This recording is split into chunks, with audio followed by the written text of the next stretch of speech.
vamos então estudar hoje a aplicação da segunda lei de Newton no sistema de polias. Uma polia ou uma roldana é um equipamento responsável aí por mudar a direção de uma força em um fio tracionado. Então, se eu tenho uma roldana, uma polia, né? O fio vem e a mudança de direção é nessa força aí de tração. Quando a gente tem polias, nós podemos ter dois tipos de arranjo. O sistema fixo de polias ou o sistema móvel de polias. No sistema fixo, a mudança da direção da força sem alterar o valor dessa força de tração, uma vez que o sistema é um sistema ideal, a massa dessa polia é desconsiderada, ela não tem atrito e o fio é um fio ideal. Num sistema móvel, o valor de tração na nossa roldana ou polia móvel é dividido aí em dois valores de tração e essa divisão é de maneira igual, então a tração aqui vai ser dividida por 2. Então eu tenho uma divisão no valor de tração, funcionando como uma máquina simples que facilita o trabalho de levantar essa força peso aqui deste bloco. Quando a gente associa várias polias móveis, a gente pode ter uma associação exponencial. A gente vai dividindo essa força por 2, de acordo com a quantidade de polias, e esse é um sistema bastante interessante para facilitar quando o nosso peso aqui é muito alto. As polias fixas serão estudadas em duas situações, em dois tipos de sistemas que nós veremos a seguir. O primeiro sistema de polias fixas que nós vamos ver é o sistema conhecido como máquina de Fletcher. Como é que esse sistema é dado? Nós temos, então, uma superfície plana, onde tem um bloco, né, ou vários blocos, e nós temos lá, preso à roldana, um fio que segura, né, um outro bloco, acoplando um bloco ao outro pela roldana. Qual é o objetivo desse sistema? Fazer com que a aceleração gerada no movimento aqui para baixo seja uma aceleração menor do que a aceleração em queda livre. Nós já sabemos que a aceleração em queda livre é a aceleração da gravidade, que é 10 metros por segundo ao quadrado. Então, em sistemas dessa natureza, nós aumentamos a inércia do sistema para diminuir essa aceleração. Nós sabemos que a aceleração do sistema vai ser aqui para baixo, há um movimento aqui desse bloco B puxar o sistema pelos sistemas aí de força resultante. Vamos ver quais são as forças resultantes em cada bloco? No bloco A, por contato com essa parte plana do nosso sistema, nós temos uma força normal. E também tem o peso de A. O peso de A e a força normal têm mesma intensidade em sentidos opostos. Então, nós temos aqui cancelamento dessas duas forças. E nós temos uma força de tração aqui, que vai ser a mesma força de tração aqui. Mas só de T. Quais são as forças que resultam aqui no movimento de A? A resultante em A vai ser só a força de tração, uma vez que a gente cancelou a normal com a força peso. E aqui, no bloquinho B, que a gente também tem o peso, né? A força resultante em B vai ser igual ao peso menos a tração. E aí a gente consegue encontrar, né, a aceleração desse conjunto, uma vez que a força peso desse bloco é que movimenta o conjunto para baixo. Se a gente pensar num sistema aí onde a massa do bloco A é 18 kg e a massa do bloco B é 2 kg, sabendo que a gravidade no local é de 10 metros por segundo ao quadrado, eu consigo achar para esse sistema esse valor de aceleração e o valor de tração. Vamos ver como? Então, para achar aí a aceleração desse sistema, a gente já sabe que a resultante do sistema é a massa do sistema como um todo, vezes a aceleração. Essa resultante é dada pela força peso, aqui de B, pelo peso de B, uma vez que o movimento acontece no sentido da força peso de B. Então, aqui, a nossa resultante é o peso de B. A massa é a massa do conjunto. Então, aqui nós temos uma massa de 18 mais uma massa de 2 kg. Então, vai dar 20 kg. E a aceleração que a gente quer achar. O peso de B, sabendo que o bloquinho B tem 2 kg, 2 vezes a gravidade vai dar 20. Então, aqui vai ser 20. Se eu passar esse 20 dividindo, né? Essa aceleração, aqui do ladinho, ó, vai ter 1 metro por segundo ao quadrado. E como é que a gente acha a força de tração nesse sistema? A gente volta nas expressões das resultantes para cada bloco e pega a resultante que for mais fácil, ó. Nesse caso, a resultante mais fácil é a resultante em A, porque a resultante em A já é diretamente o valor da tração. como é que a gente acha a resultante em A? Então, a resultante em A é a massa de A vezes a aceleração que o sistema adquiriu, que a gente já calculou. Isso vai ser igual a nossa força de tração. A massa de A é 18, a aceleração foi 1. Então, essa tração aqui dá 18 newtons. Se a gente tivesse escolhido o bloco B, teria que dar o mesmo valor de tração, porque as trações aqui são iguais. Então, vamos colocar ali na expressão da resultante em B só para conferir, tá bom? Então, a resultante em B é a massa de B vezes a aceleração do sistema. O peso aqui é o peso do bloco B. Então, é a massa de B vezes a gravidade, que vai dar 20. E a gente está achando aqui a tração. A massa de B é 2 e a aceleração é 1. Eu vou passar o 20 subtraindo isso aqui. Isso aqui vai ser igual a menos a tração. 2 menos 20 vai dar menos 18. O menos aqui, né? Então, essa tração vai ser 18 newtons, provando pra gente que os valores de tração são iguais, né? A tração é a mesma quando a gente tem uma polia fixa aqui e o fio está passando por essa polia, né? Então, é o mesmo fio, o valor de tração dele é o mesmo, só vai mudar a direção aí da força de tração, que aqui está na horizontal e aqui está na vertical. Toda vez que a gente tiver uma máquina de Fletcher, a aceleração do sistema, né, ela acontece por conta do bloco que está pendurado, porque é o peso desse bloco que faz com que a resultante seja para baixo, então o movimento desse sistema é puxando todo o sistema aqui para baixo, ok? Então, sempre calcule aqui a resultante em relação a esse peso de B, lembrando que se você quer a aceleração do sistema, a massa tem que ser a massa do conjunto, levando em consideração quantos blocos estiverem presos neste conjunto, ok? Segundo os sistemas de polias fixas que nós vamos estudar é a máquina de Atwood.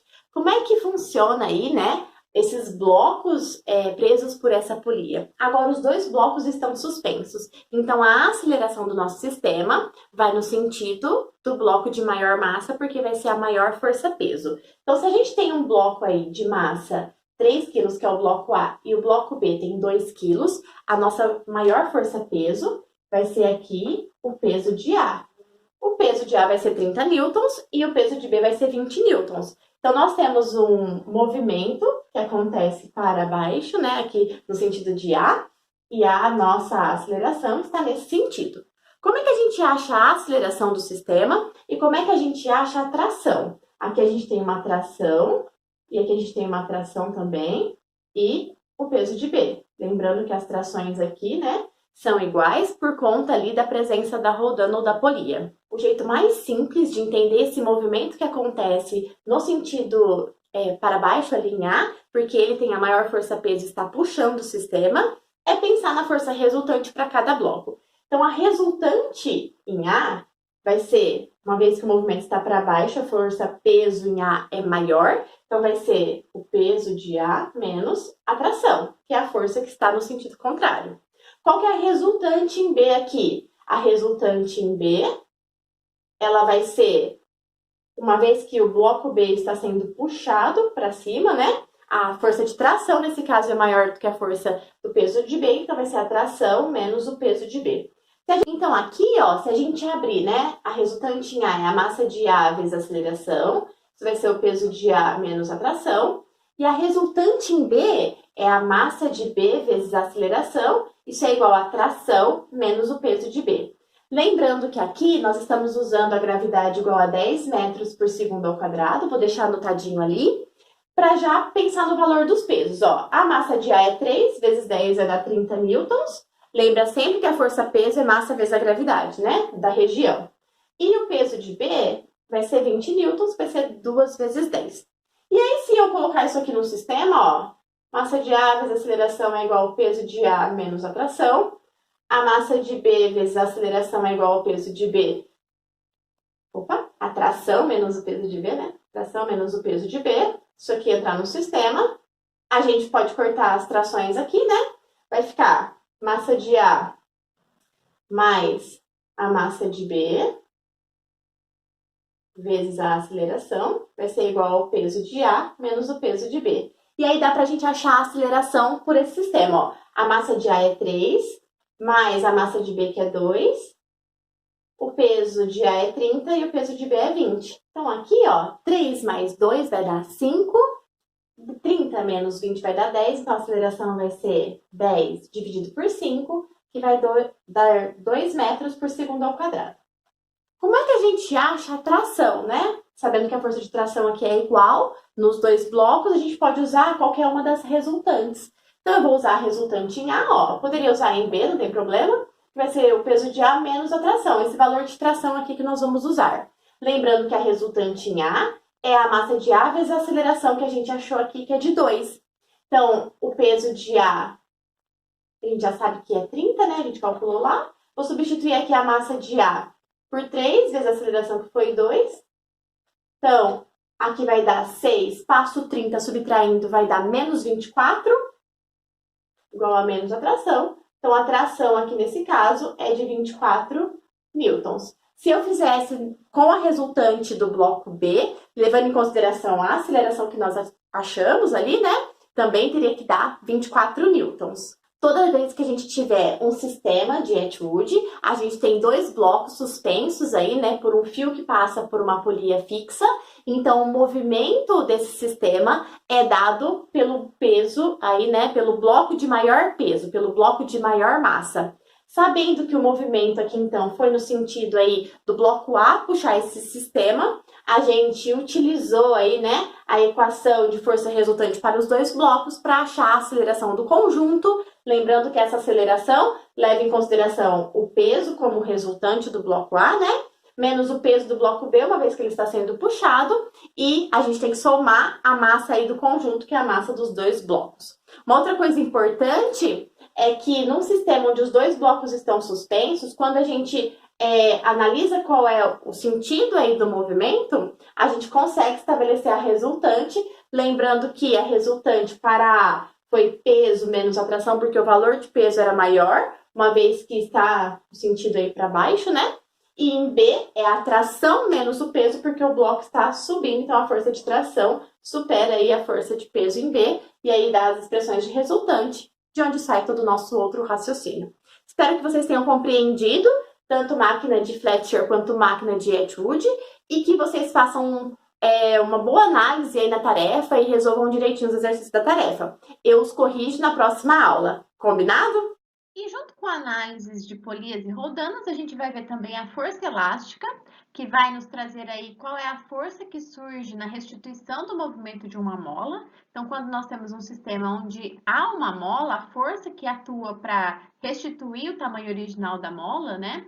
Ela é conhecida como força elástica. Então, se a gente observar essa imagem que nós temos aqui, na parte A da imagem, nós temos a mola no seu tamanho original. Quando a gente tenta, assim como na parte B, distender essa mola, né, esticar essa mola, nós temos aí a força elástica atuando contrário a esse movimento para restituir o tamanho original da mola.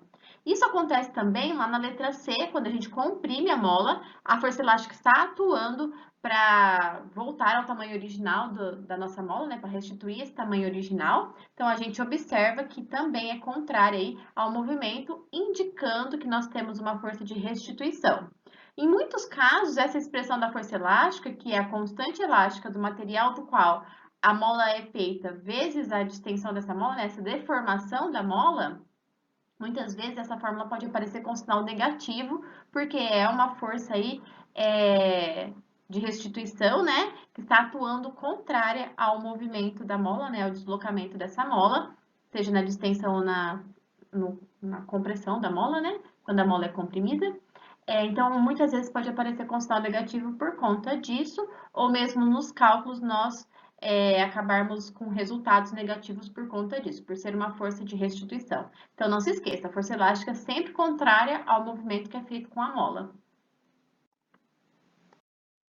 E a gente vai fazer alguns exercícios de sala para complementar a nossa explicação, né, e treinar um pouquinho esses conceitos que nós vimos então.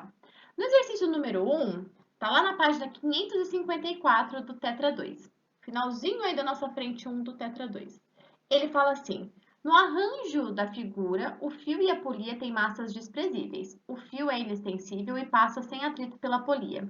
Ele quer a aceleração dos corpos. Então, aqui a gente tem um corpo de 3 kg, né? Que vai ter uma força-peso aqui de 30 newtons. Lembra sempre que a força-peso é massa vezes a aceleração da gravidade. E aqui nós temos uma força-peso de 10 newtons. Então, para a gente descobrir a aceleração, a gente tem que descobrir qual é o sentido de movimento desse conjunto. Como a força-peso desse bloco de 3 kg é maior, o conjunto se desloca neste sentido aqui para baixo, né? No sentido aí do bloco de 3 kg. Para a gente calcular a aceleração, a gente pode fazer direto, né? A força resultante aí, né? Essa força-peso do bloco de 3 kg menos a força-peso do bloco de 1 kg é igual à massa do conjunto vezes a aceleração. Ou a gente pode fazer a expressão da resultante para cada um dos blocos e fazer o sistema. Eu vou fazer a resultante para cada um dos blocos só para facilitar nosso estudo da tração depois, tá bom? Então, no bloco aqui de 3 kg, nós temos aqui o peso dele. Eu vou chamar esse bloco de bloco A. Então, aqui eu tenho o peso de A menos a tração 1. Essa é a resultante no nosso bloco A. Então, a resultante em A, a força resultante em A, vai ser igual o peso de A, porque ele é maior, né? Tá movimentando o sistema nesse sentido, menos a tração 1. Como que nós temos uma polia que está transferindo essa tração para cá, a tração que tem nesse fio aqui, ó, também é uma tração 1. E ela se junta aqui, né? Soma-se a tração 1 mais a tração 1, formando a tração 2. Então, aqui no bloco que eu vou chamar de bloco B, a resultante vai ser, né, a força resultante em B, como o B está sendo movimentado para cima, né, ele é puxado aqui para cima, por causa desse movimento do bloco que nós chamamos de A, vai ser essa tração 1 menos a força peso de B. E aí, nós vamos fazer aqui o sisteminha, né? Nós vamos ter que a resultante de A é a massa de A vezes a aceleração, e a resultante de B é a massa de B vezes a aceleração. Então, a resultante aqui vai dar a massa do bloco A, mais a massa do bloco B, vezes a aceleração. Aqui vai dar para cortar a tração, ó, vai ficar peso de A menos peso de B, aí a gente descobre, então, qual é a nossa aceleração. A massa de A mais a massa de B vai dar 4 quilos. O peso de A, que é 30, menos o peso de B, que é 10, vai dar 20. Então, a nossa aceleração é 20 dividido por 4, que vai dar 5 metros por segundo ao quadrado. Aí, na letra B, ele pede a tração 1. Eu posso escolher qualquer uma das expressões para substituir os valores, né? E descobrir a tração. Vou descobrir pelo bloco A, tá? Então, a resultante em A é o peso de A menos a tração, que foi chamada de tração 1. A resultante em A é a massa de A vezes a aceleração que nós descobrimos. O peso de A nós já vimos que é 30, né? Menos a tração 1. Então, agora a gente vai substituir aqui, ó. A massa de A é 3, a aceleração é 5, então vai dar 15. Passa o 30 para cá subtraindo, ó. Isso vai ser igual a menos a tração 1.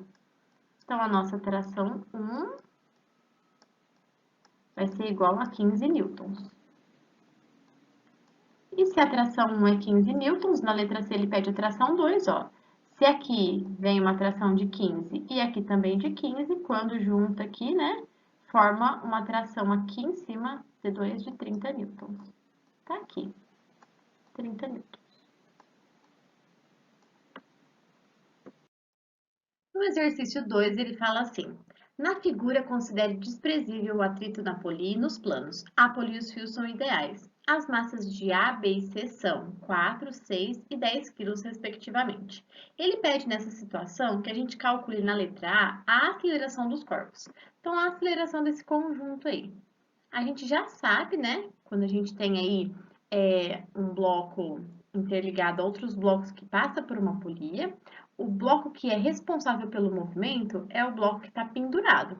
Nesse caso aqui, esse bloco que está pendurado, ele está num plano inclinado. Então, nós temos uma força resultante aqui, né?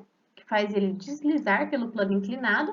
E se a gente decompor a força-peso deste bloco C, essa componente aqui faz ele deslizar é a componente em seno. Então, lembra lá do plano inclinado. E aí, essa é a nossa força resultante, né? Lembrando que a força resultante, ela tem que levar em consideração a massa dos três bloquinhos, né? A massa do conjunto. Então, aqui, nossa força resultante é igual a força peso, seno de 30, né? Que tá ali no plano inclinado, que é a força responsável pelo movimento. A nossa força resultante, então, é a massa do conjunto, que vai dar 20 quilos, vezes a aceleração que nós estamos procurando. A força-peso, que é a força-peso ali do nosso bloco C, é 10 de massa do C vezes 10 da aceleração da gravidade, que dá 100. E o seno de 30, que é meio. Então, a aceleração aqui vai ser 50 dividido por 20, que vai dar 2,5 metros por segundo ao quadrado. Na letra B, ele pede a tração que liga o fio A a B. Essa tração que tá aqui, ó. Aí a gente pode fazer pela resultante do bloco A, porque é a única força que atua no bloco A. Então, a força resultante em A, que é a massa de A vezes a aceleração que o bloco adquiriu, né? É igual à tração ali, que eu vou chamar de tração 1. Então, vai ser a massa de A, que é 4, a aceleração, que é 2,5. Isso vai ser a nossa tração, que ele está procurando ali, que é a tração no fio AB, né? É no fio que está entre os blocos A e B, que eu chamei de tração 1. Então, aqui vai dar 10 newtons. Na letra C, ele quer a tração que liga aqui o fio B, o bloco B ao bloco C, né? A tração deste fio. Como ela só passa aí pela polia, né? É a mesma tração em qualquer uma dessas partes deste fio. Então, nós vamos ter aqui para o bloco C, que é a força resultante em C, é a componente lá P seno de 30, né? Menos essa tração.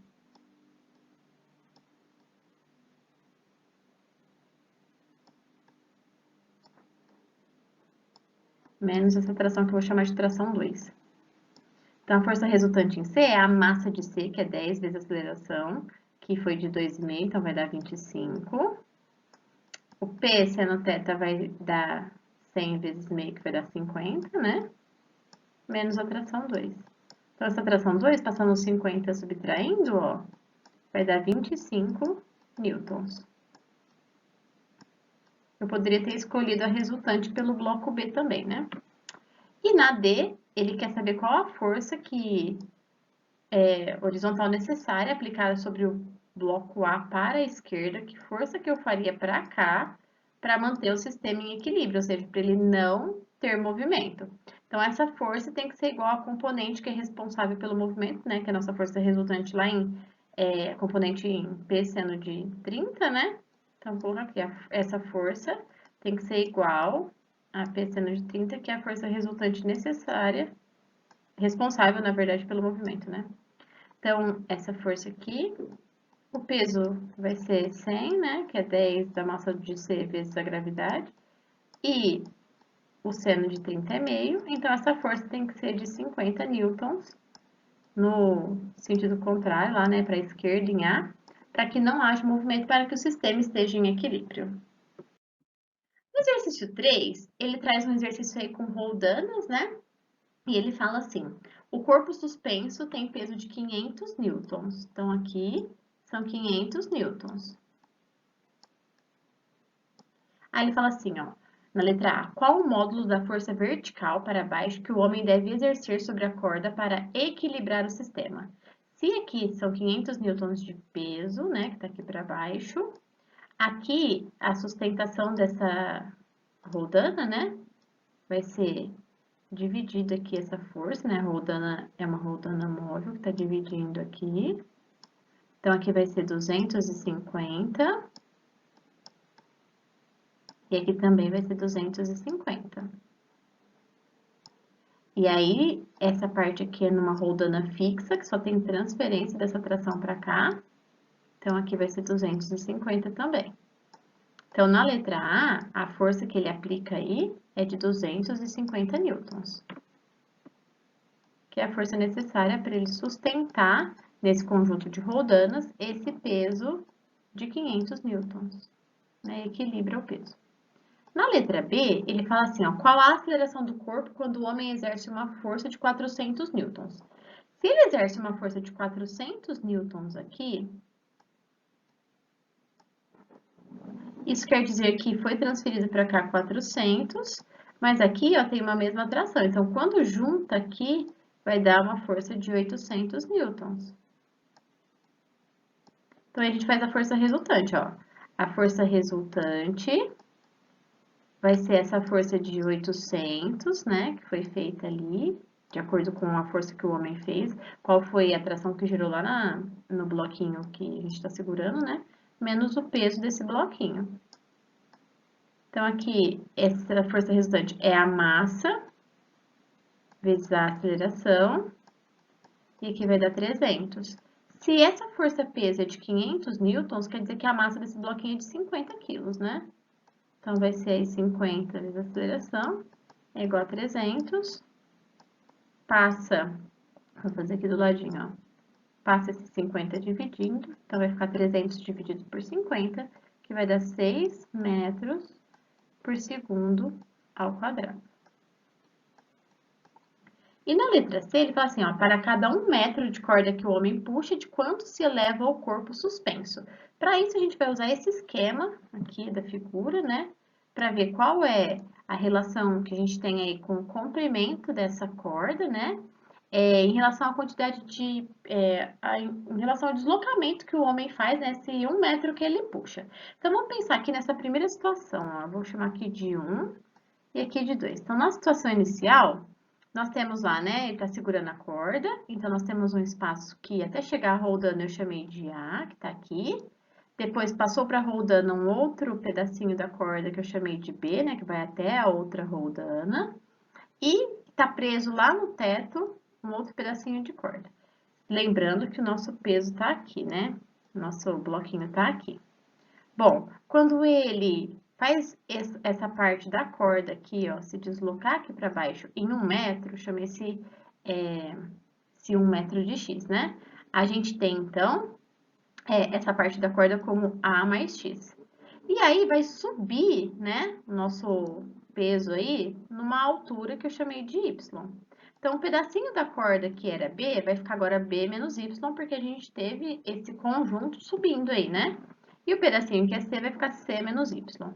Como a corda tem o mesmo comprimento, eu vou igualar, né? Isso aqui, ó. Então, A mais B mais C vai ser igual a mais X, B menos Y e C menos Y. Vai ficar A mais X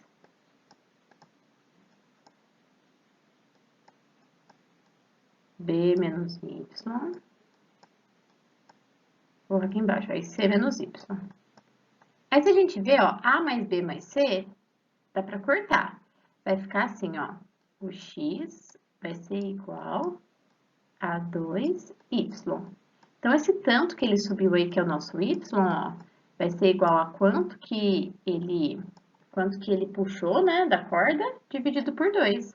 Se ele puxou 1 metro, o nosso corpo vai ser suspenso, então, em meio metro. Só pensando aí nesse comprimento da corda. Seria igual, né? Ok?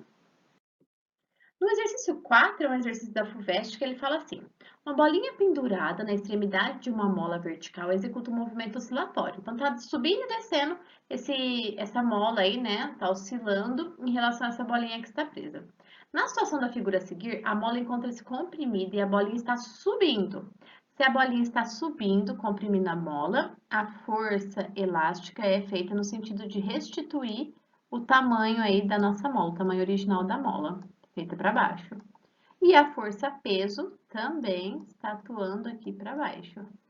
nas nossas alternativas, ele quer que a gente representa, né? As forças que estão aqui em A.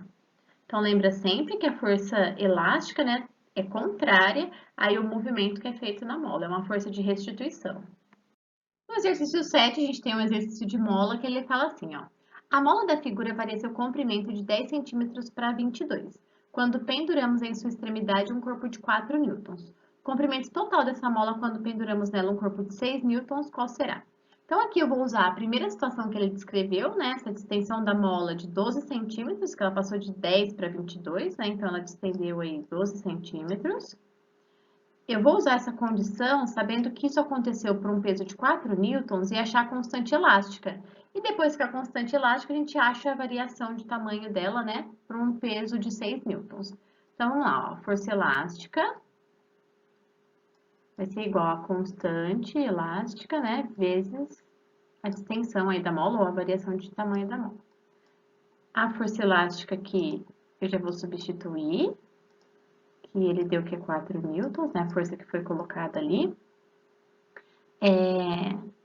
Lembrando que a gente pendurou um peso de 4 newtons, né? Para ele ficar em equilíbrio, a força elástica que é feita para restituir esse movimento também é 4 newtons, por isso que eu estou usando 4 aqui, tá? Essa constante aqui é K, e essa variação aqui é de 0,12 metros, que são os 12 centímetros. Essa constante, então, vai ser 4 dividido por 0,12, que vai ser, então, se a gente deixar na forma de fração, né? 100 por 3. Então, tá aqui. Newton por metro, né? E aí, a gente vai usar a nova condição, né, de 6 newtons, para ver, então, o valor de variação aí de tamanho da mola, o nosso x, né? Então, aqui é 6, aqui é 100 sobre 3, isso vezes x. Esse x, né, passa para lá 18, depois divide por 100, vai dar 0,18 metros, que é a mesma coisa que 18 centímetros. Deixa eu só arrumar o metro aqui, né? Aqui 0,18 metros, que é a mesma coisa que 18 centímetros. Então, se ela já tinha 10 centímetros, quando a gente pendura um corpo de 6 newtons, ela distende até 28 centímetros, que está aqui na letra A.